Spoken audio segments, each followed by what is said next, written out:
Hi, my name is Jodi Dory, and I'm a co-founder of the Chai Wallahs here in Red Deer, and we make authentic masala chai and products with the masala spice here in the Red Deer County.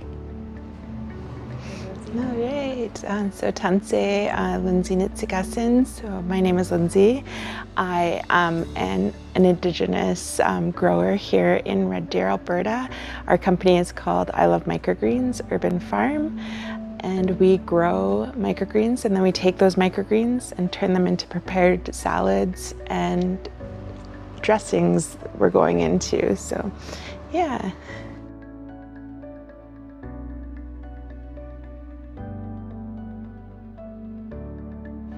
My family actually bought the land that we're on right now, probably about 15 years ago when they developed it. We bought the first parcel and then the second parcel of land when they were developing, and the buildings we developed with another family member.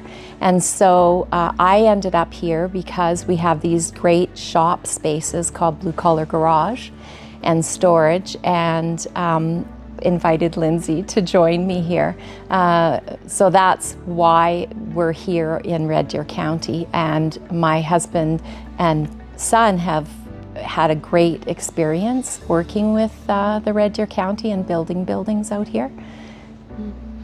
Yeah, and so our company, when we started in 2017, we've always operated in the county. So we started in Springbrook in one of the buildings there in building 14, I guess it's called. And then we moved to Balmoral Heights, where we turned the garage into an indoor health inspected farm.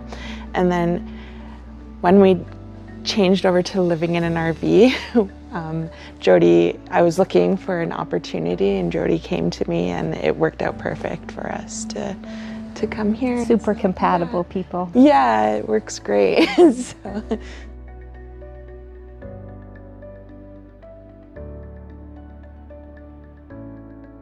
It is really important to us. We go by the philosophy of community over competition, and we are about building each other up and filtering out into our community, oftentimes through markets, and Lindsay can talk about her community that she developed at the indoor market in Gasoline Alley. And just as mothers, we understand, as women, we understand where other women are coming from when you're at a market scene. We understand what happens in order to get there. And so we're very supportive of that, and we're watching out for our community. We can feel the stressors, we can see behind the scenes. Really, I think, so I was at the market, at the indoor, in Gasoline Alley, the indoor, the Gasoline Alley Indoor Farmers Market for the last 3 years. We just recently left 6 months ago, but it was such a blessing to build that community there, and meet other women in agriculture and in agri-food. So like, I think just knowing that we all wear like a million hats, and a lot of us are mothers, and a lot of us are like, we just have that support system for each other. And through Instagram, and like Jodi and I are both really good at sharing other people's products, not just our own, but like, and that's where that like community over competition. And we've both been a part of a few accelerators, like with the Saskatchewan Food Centre, and it was all women's led, and we just have these connections across Canada now, and it's really cool. In March, Lindsay and I are going to be part of a panel for, do you know the name of the conference? It's Alberta Women in Agriculture, I think. And we've been invited by what's used to be called Be Awesome through the Saskatchewan food industry, food plant, and now they're called Feed.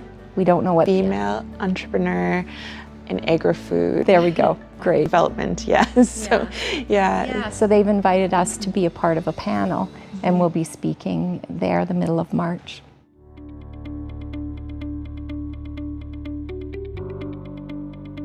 Nice questions for us to sit with over the last little while too.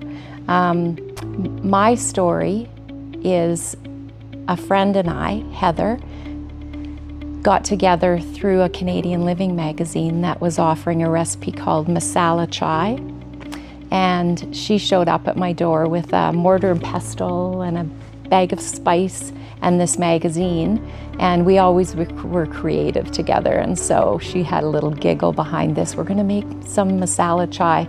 I didn't have any idea what she was talking about, but I was game. And we ground and we sampled, and we fell in love with this beautiful product from India that is deep in their cultural day as a ritual and as meditation. And we read a lot about it and served it to our family. And that's how a lot of people end up at the markets. A lot of women end up at the markets is because they have a family recipe and they would really like to share it with other people. So that's what we ended up doing. And through 10 years, we created a following. We added other products like our honey, which we source through Nixon Farms in Red Deer, and we now use them as a co-packer. And so we have a nice relationship with that family and with the product. Heather, 7 years ago, battled cancer, and we spent a lot of time together talking about our business and what we had developed together.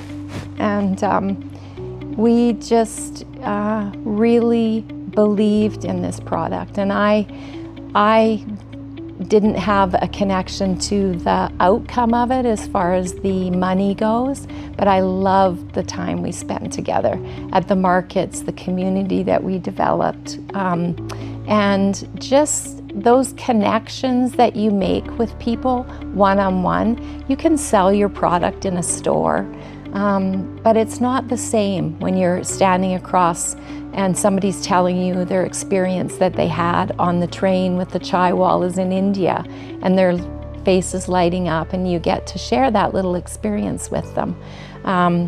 After Heather passed away, I didn't really know if I wanted to go on my own with the business.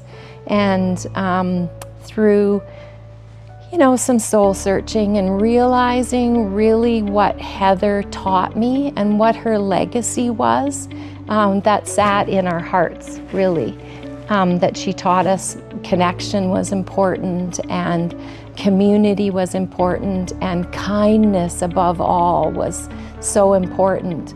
That those messages were a part of our business.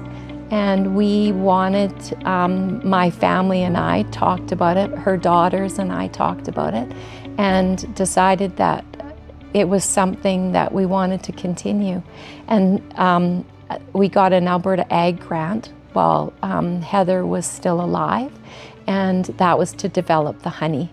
And so on every honey jar, you'll see a little picture of Heather and I. And every decision I make with the business, I think about, what would Heather want, and how would she want us to come to situations, to panels, how would she want us to present our product. And it's worked for me, and I feel it took a while for my joy to come back for the business, but it's here, and so many people support us. I have a daughter who comes to the markets now with me, and so that was my biggest thing, was I didn't want to be at markets by myself. And so she steps up every fall and winter, Jessica, and comes to the markets, and we have that same kind of connection that Heather and I had.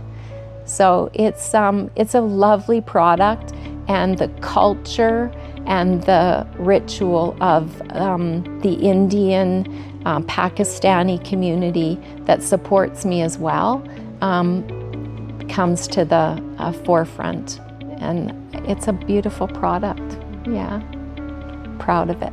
So, like Jodi said, we do have in a similar sense of a story. I've been in agriculture pretty much most of my life, through horses and cattle. I'm working on farms, and then working on organic vegetable farms.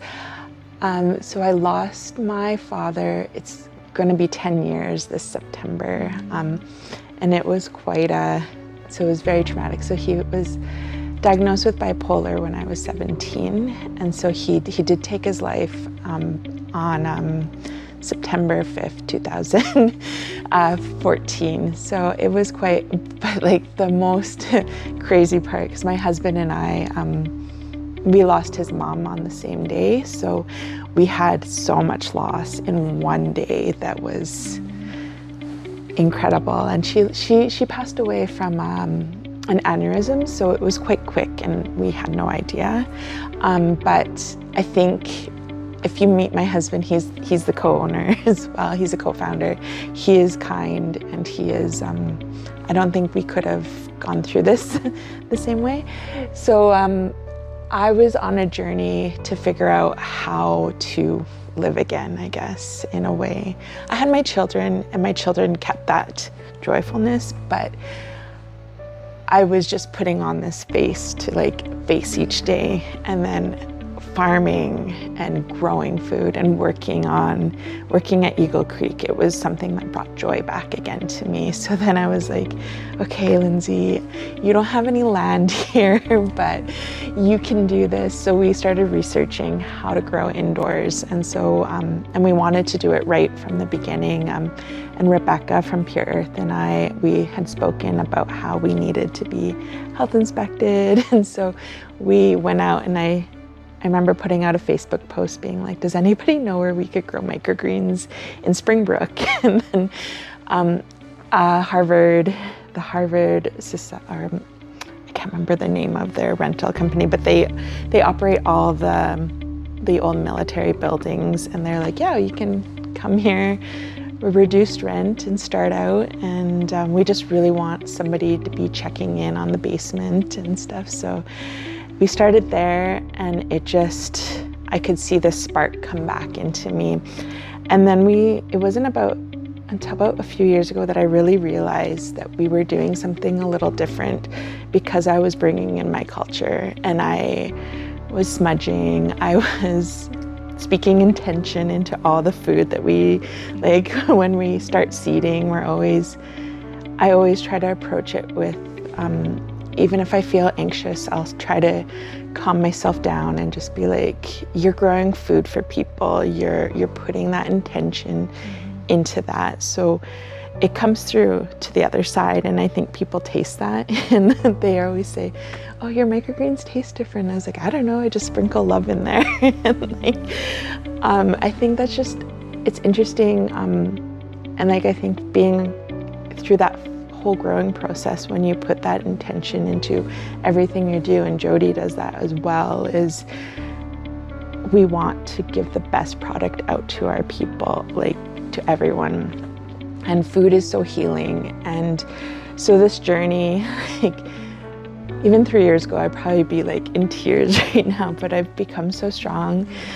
And about September, I started learning Cree and learning my language, and my elder told me, once you start learning Cree, it's not just a language, it's your whole being. Your whole being will change. And so I've noticed just how much stronger I've become in these last 6 months or 8 months, and just how much more I can bring this into my company, and how much more awareness I can bring, and how much more we can offer. So yeah, it's living my dad's legacy too. And I always speak about how he did not speak, he was so kind. He was just that person that lived a life to make somebody's day better every day. And so, I find such a connection with like Heather's legacy and my dad's legacy, and just how much of a better people Jodi and I are now because we had those people in our life. So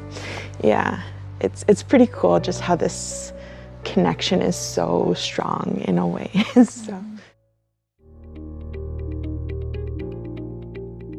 we are emotional beings for the most part, and I think that we need to support that. We need to embrace it, and we need to say everyone has a story. And until I lost Heather, I hadn't had a lot of heartache in my life. And this just made me so much more understanding of when other people go through things and it's on their time. Yeah, not to put Lindsay on the spot, but she has had some experience with youth. And what have you said to them with those questions? I've spoken at a few conferences, a lot of Indigenous conferences, and like, so in our community there's a lot of, it's unfortunate that our stats are really high in suicide. So I always tell people, like, I don't know, like, just to be resilient. Like, I look to my mom, and she was put through foster care, and she just wanted a better life, and she taught me to just keep going and like to problem solve and like to ask for help, because help will be out there, and to utilize your community and to network with other women, and to not view women as competition, to view women as like that we are matriarchs, we are setting this up for our children. And every day, and I listen to a lot of podcasts about being positive, and so it's like making those active choices of how to make everyone's day better is, and how can I leave this legacy that my dad left for me? How can I leave this legacy for my children? And how can they leave a legacy for their children? And that's like what I live my life by. Just keep going. It's like, don't even, because most people will give up. And I think 90% of people, even with the microgreens, we've been going for 7 years, and Red Deer's been a tough city to sell to, but every day just keep on waking up and being like, no, Red Deer loves this. This is what we're doing, and I just don't give up, and that's why I think I'm successful, is because I just keep going. So yeah, I don't know if I could say it any better. I think I look at what Lindsay's doing, and I think that waking up every day, one foot in front of the other, knowing that the passion that you have for whatever product or whatever area brings you, opens your heart up. Also doing the community. I think community is your best resource. If you're kind and you're open, those are the people that are going to spread the word that you have a good product. And I think finding people that build you up. You don't want to be around people that you're always having to explain yourself to them. If you have a dream, the people that you want in your life will be there to build you up and to encourage you and to listen and to be curious about what you're doing next. And I think surrounding yourself with good people, it's not a battle then. It's just people there cheering you on.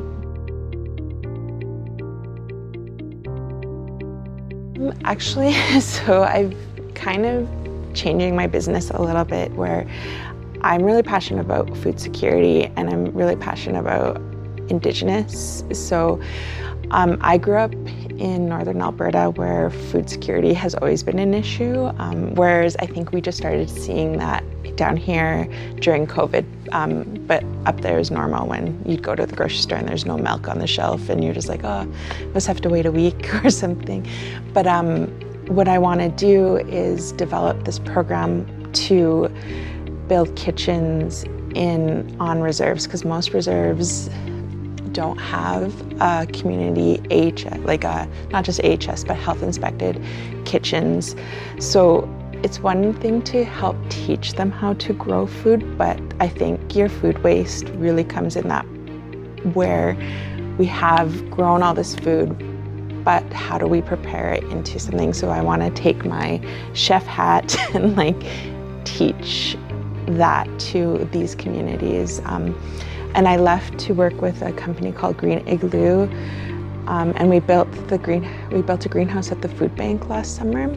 So I kind of been trying to go into this social enterprise and see how I can grow into that. And I work with the Urban Aboriginal Voices Society now, so it's kind of just me changing a bit, but still doing what I love. This is fun. And Lindsay has youth, so she has all these years ahead of her to share all of her gifts, and it's so exciting. I think Lindsay she knows so much about Steel Pony. Well, Mike and we met back in 2009 at RDC, back when it was RDC, and him and I had this connection. So when he started Steel Pony Farms, it was when he was riding his bike around to all the farms in Alberta, and he had this email blog, I guess, that he would send off. And so Mike and I became good friends then, and then I moved up north and he was doing his thing. And then when I came back down south, I was working in Bowden at the Sunmaze Eagle Creek Farms. So I was working there, and then we reconnected there. And then that was that point where I was like, I'm gonna start growing microgreens. And so Mike was really excited. So we started working together 3 years ago, Mike and I was just supplementing about once a month his microgreens into his share. And then he changed his whole program into this cool CSA, adding meat and dairy and so much more. And that was about 2 years ago. And then Jodi became a part of that, which was really cool to be able to buy your coffee, tea. He even has deodorant you can buy. It's incredible, but he's kind of changed his whole model too. So, and he's really big about community. And I also work for him in the fall. I help him with harvest. So, and it's been a great opportunity for me to reach out to a different demographic, really, of people that are predominantly shopping local. And I made some muffins for us this morning, and it's made with all local products except for the butter, which I could have bought, but I didn't have any, and raisins, and everything else in there is local. Right now we are in Central Alberta, so you can get us through Nutters in Red Deer and Pure Earth Organics, as well through Steel Pony Farms. And we do supply a lot of the local restaurants, so 111, Hash and Forno, you see Microgreens, those are ours. And so there's a few other small cafes throughout town and even up to Pinoca. So, and then we're constantly evolving. Right now we are developing our salad dressing line. When I was at the Gasoline Alley Farmers Market making all my recipes, everybody loved my dressings. So we use our microgreens in our dressings. So it's gonna be a microgreen infused dressing. They are based off the medicine wheel. So there are 4 dressings, and each one is north, south, east, and west. But what is cool is that I've gotten permission from my mom and a few of my aunties to share their stories on reconciliation. So it's a good way to teach people in a way that what happened, because they were part of the 60s scoops. So, but to see the resiliency of all my aunties and like that they just came through. They each have such a different story. My mom didn't drink, she didn't smoke, she wanted to make sure that her daughters had a good life. My other auntie, she went the other way, where she was an alcoholic until she was 40 and almost passed away. But she stopped drinking. It's been 22 years now. She's been sober, and she's a nurse in a hospital, and she's helping others. And it's just really cool just to see that these women, even though they had they had to get over these hurdles, just how strong they are. And so it's going to be cool. Our product is available in central Alberta predominantly. We do have a new store in Slave Lake, and we're starting to reach out to other communities. We're also looking at getting into some of the more major grocery stores, and I've been working with a lovely woman co-packer in Edmonton called Mini Kitchen, and she is helping me develop another product that will be in the major grocery stores. So that'll be really exciting. We do markets in the fall and the winter, and I think that's always an opportunity to connect one-on-one. And our website is always available. We deliver in town in Red Deer. Our website is thechaiwallas.com, .org, or .ca.